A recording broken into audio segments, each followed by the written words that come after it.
സാറായിരുന്നോ?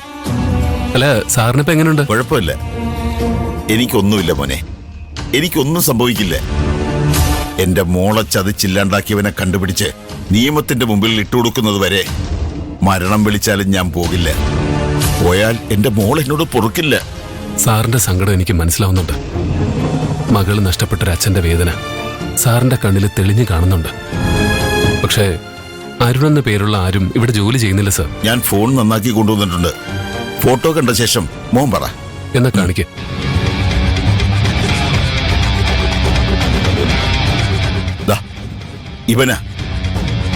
ഇവനാ എന്റെ മോളെ ഇല്ലാണ്ടാക്കിയ മൃഗം.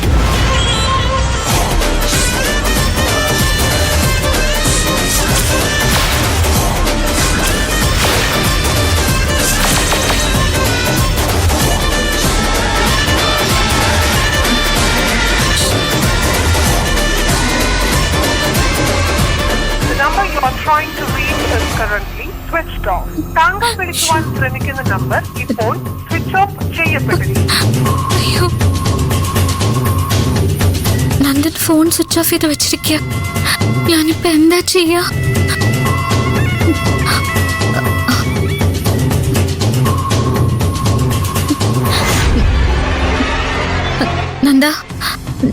നന്ദൻ അബദ്ധമൊന്നും ചെയ്യരുത്.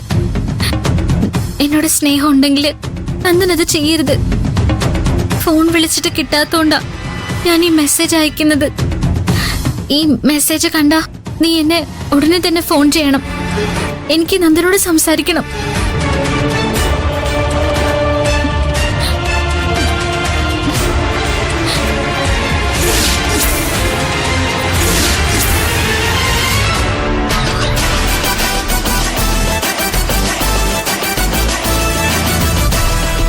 ഇതാണ് ഞാൻ പറഞ്ഞ അരുൺ. ഇവനിവിടെ ജോലി ചെയ്യുന്നില്ലേ? ശരിക്കും നോക്കിയിട്ട് പറ. ഇവനോ? ഇവൻ കാരണമാണോ സാറിന്റെ മോള്? അതേ മോനെ, ഇവനാ എന്റെ കുടുംബത്തിൽ വന്നു പതിച്ച ഇടുത്തിയ ഈ നാശം പിടിച്ചവൻ. അല്ല സർ, ഇവന്റെ പേര് അരുൺ എന്നല്ല, നന്ദനെന്ന്. ബാങ്കില് ജോലി വിട്ട് ആരെങ്കിലും ഇതുപോലൊരു സ്ഥാപനത്തില് സൂപ്പർവൈസറായിട്ട് ജോലി ചെയ്യൂ? അതും മാനേജർ പോസ്റ്റിലിരുന്ന ആള്. സാറിന് എന്തോ തെറ്റുപറ്റിയതാ? എനിക്ക് തെറ്റുപറ്റിയിട്ടില്ല. ഇവന്റെ കാര്യത്തിൽ എനിക്ക് തെറ്റുപറ്റുകയില്ല. പെൺകുട്ടികളെ പാട്ടിലാക്കാൻ ഇവൻ എന്ത് വേഷവും കിട്ടും. ബാങ്കിലെ മാനേജരാവും, ഗാർമെന്റ്സിലെ സൂപ്പർവൈസറാവും, ഡ്രൈവറോ കുക്കോ എന്ത് വേണമെങ്കിലും ആവും. ഏത് പേരും സ്വീകരിക്കും.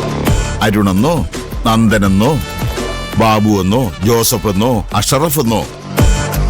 കള്ളം പറഞ്ഞും വേഷം കെട്ടിയും ആളെ പറ്റിക്കാൻ മിടുക്കനായിവൻ. മോൻ ഇവനെ ഒന്നിങ്ങോട്ട് കൂട്ടിക്കൊണ്ടുവരാമോ? ഞാൻ കാണാൻ വന്നിട്ടുണ്ടോന്ന് പറയണ്ട. നിന്ന നിൽപ്പിൽ മുങ്ങും. എന്തെങ്കിലും കള്ളം പറഞ്ഞാൽ മതി. നിയമത്തിന്റെ മുന്നിൽ ഇട്ടു കൊടുക്കണമെന്നാ ഞാൻ ആദ്യം വിചാരിച്ചത്. പക്ഷെ ഇവൻ ആ ശിക്ഷ പോരാ.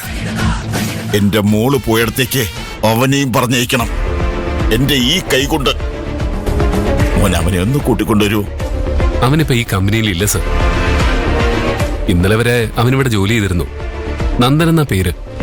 പക്ഷേ ഇന്നവൻ റിസൈൻ ചെയ്തു. കള്ളം പറയരുത്. കൂടെ ജോലി ചെയ്യുന്ന ആളിനെ രക്ഷിക്കാൻ വേണ്ടി നീ എന്നോട് കള്ളം പറയരുത്. കള്ളം പറഞ്ഞാൽ ദൈവം പോലും നിന്നോട് പൊറുക്കില്ല. ഞാൻ പറഞ്ഞ കള്ളമല്ല സർ. സാർ എന്നെ മോനെന്നാ വിളിക്കുന്നത്. ഒരച്ഛനെ പോലെയാ ഞാൻ സാറിനെ റെസ്പെക്ട് ചെയ്യുന്നത്.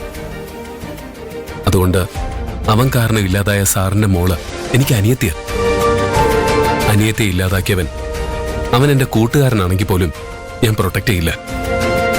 അവനിന്ന് ജോലിക്ക് വന്നില്ല, റിസൈൻ ചെയ്യാണെന്ന് വിളിച്ചു പറയായിരുന്നു. അവൻ ഇവിടുന്ന് പോയെങ്കിൽ ഈ കമ്പനിയിൽ ജോലി ചെയ്യുന്ന ഏതോ ഒരു പെൺകുട്ടിക്ക് എന്റെ മോളുടെ അനുഭവം ഉണ്ടാകാൻ പോകുന്നു എന്നർത്ഥം. സാർ എന്താ പറഞ്ഞ?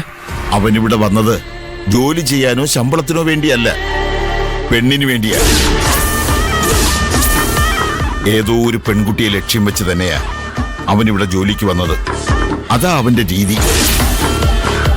അവനിവിടത്തെ ജോലി രാജിവെച്ച് പോയെങ്കിൽ ഉദ്ദേശിച്ച ജോലി പൂർത്തിയായി കഴിഞ്ഞെന്ന അർത്ഥം.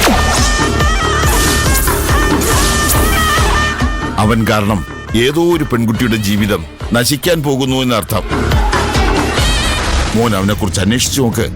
അപ്പോഴറിയാം അവൻ ചെയ്തു കൂട്ടിയ ക്രൂരതകളുടെ ആഴം. എന്റെ മോള് പോയി. എന്റെ കൈകൊണ്ട് അവനെ തീർക്കണമെന്നായിരുന്നു എന്റെ ആഗ്രഹം. എന്നാലേ എന്റെ മോളുടെ ആത്മാവിന് ശാന്തി കിട്ടും. എനിക്കതിന് കഴിയുമെന്നറിയില്ല. പക്ഷെ മോനെ, ഇവിടെ ഏതോ ഒരു പെൺകുട്ടി അവന്റെ വലയിലായിരിക്കുന്നുവെന്ന് ഞാൻ പറഞ്ഞത് വെറുതെയല്ല.